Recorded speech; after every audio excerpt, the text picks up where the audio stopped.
say stop and rerun. We don't have any error over here. Let's go back to this machine, which is our client.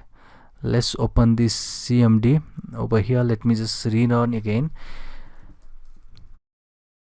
I'll say I want to go to the desktop where we have this Python file, and that is backdoor.py.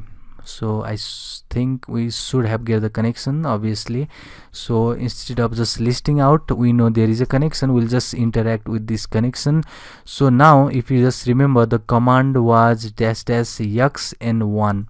So this was the command in order to lock the system.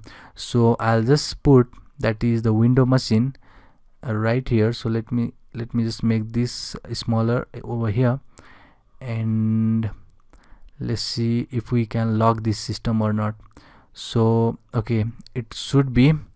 I have to first click on that, and I'll just get back you. So I'll also make this smaller so is to see.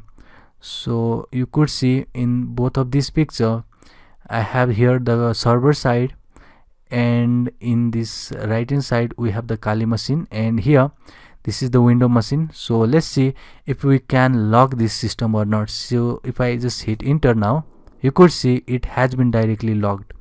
So this system has been locked. So in the same way, you can just execute the shutdown command and it will just execute that shutdown.